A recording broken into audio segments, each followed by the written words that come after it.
Money FM 89.3. Best of breakfast. Mind your business. Only on Money FM 89.3.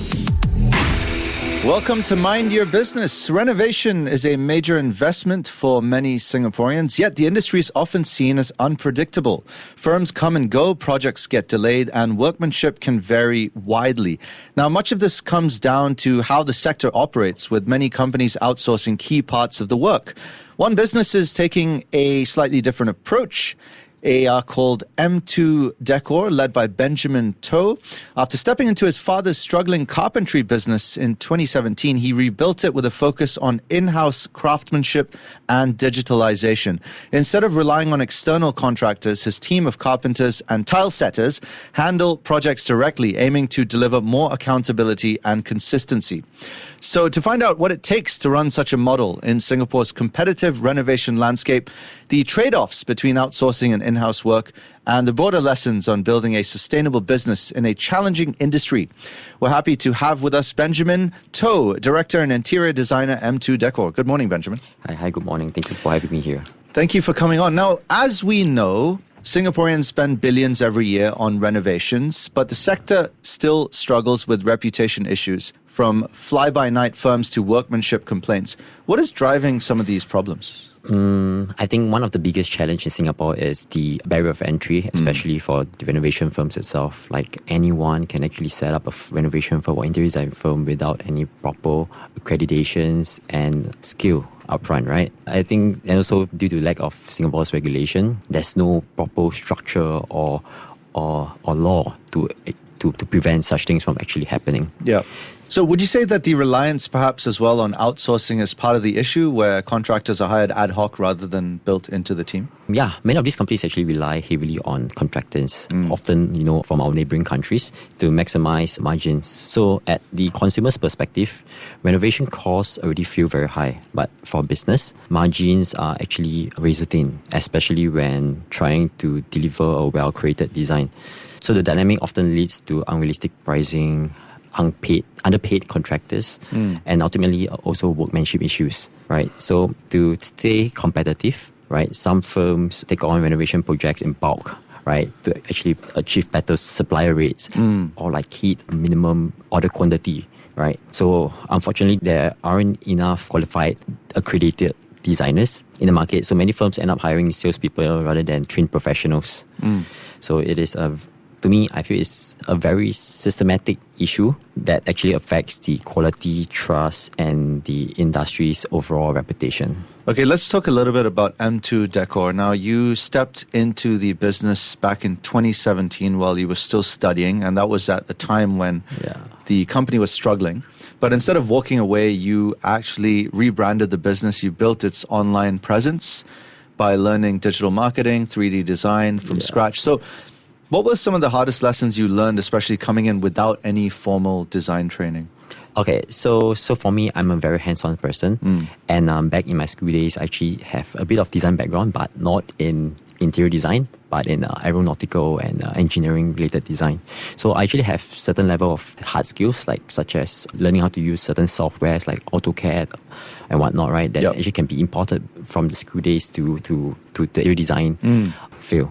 So for me, I'm a very logical person. So I need to understand why things work this way and how it actually work, or how does it actually work. So I will try to understand before I actually execute. Yeah. So how did your father take to you coming in and kind of giving the company a bit of a facelift? Very good question. Yeah, there's a lot of struggles involved, right? Yeah. For back then, I remember often quarreling with my father, my dad, with regards to whether should we take this step or should we not. And his old people, right? They're always very fixated with their mindset. Old habits die hard. Huh? Right. So there's a lot of arguments in regards to why not just do it the same way? Why not just keep it that way? Yeah. So I think after a while, I start to understand his point of view, because he just wanted the business to be as sustainable.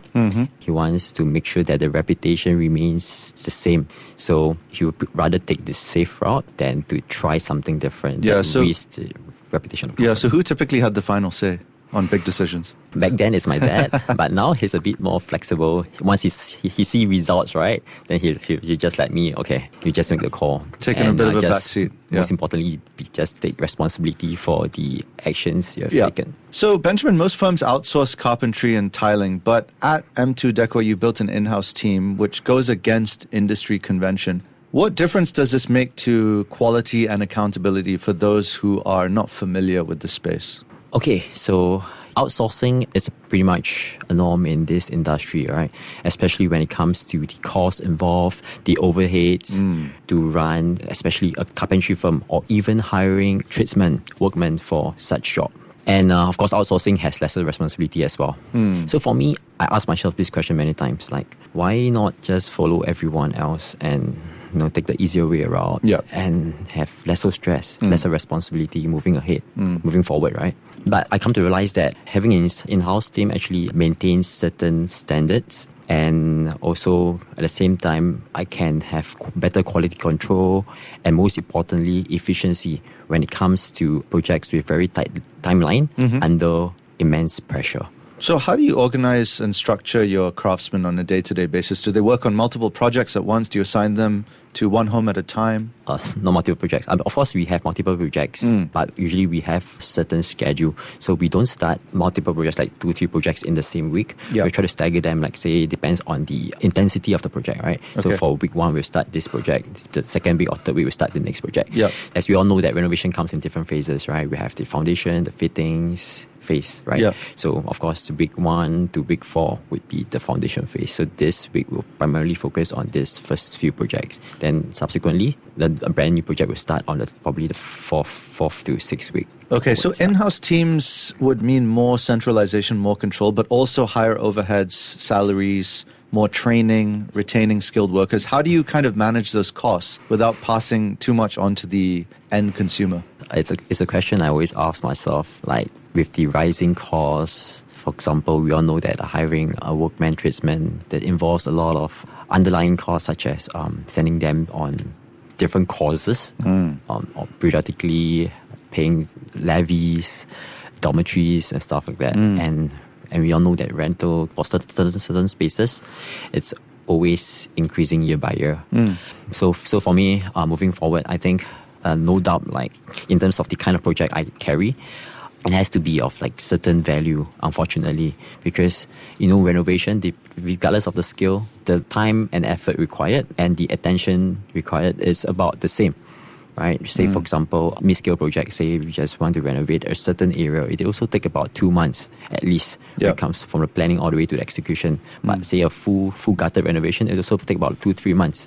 So the amount of effort involved is almost the same. Okay, so to paint a visual picture of what exactly you do in the service you provide, let's talk about maybe one project that you're particularly proud of. You do have 4.7 stars on average from 100 Google reviews, which is not too bad. So is there one particular case study or project that you can highlight? So I would just say with my in-house team, like the one project I want to highlight is my recent project at Pinnacle at Duxton. That's about 1 year ago. So all in all, we have a very tight timeline because, whenever there's a transaction between HDB, there's this grace period of... Basically, it's a full gutter renovation. We managed to execute the entire renovation in less than 10 weeks. So actually, for 10 weeks, it's actually quite fast as compared to a usual 4 months. So during this period, there's a lot of ongoing works involved because usually if you talk about renovation, that comes with different phases. Usually we have to make sure that we finish this part first before we can start the next.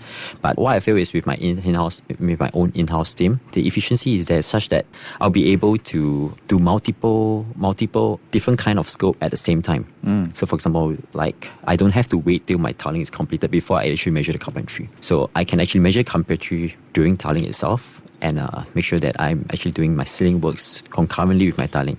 So everything can be done concurrently. So when the tiling is done, the carpentry can be actually sent in and installed on the next day. So in terms of timeline, it's very tight. Yeah, it's pretty compact. I'm trying to get a sense of what differentiates you from other players in the industry. So where do you source your materials? Okay, all right. Most of our materials, for example, plywood and stuff, it's basically from a supplier, but of course the supplier got most of these materials from either from Indonesia or from Malaysia. But in today's context, I think more and more things, we try to source them from China. Right? Okay. Like, for example, mechanisms, hinges, or even certain kind of wood and equipments. We try to get them from China. Okay, and what's unique about these materials? Do they have high durability or more resistant to perhaps the humid nature of Singapore? I think we all know that like China is up and coming. They are technologically more advanced as compared to us. So, and of course, most importantly, it's about cost efficiency as well.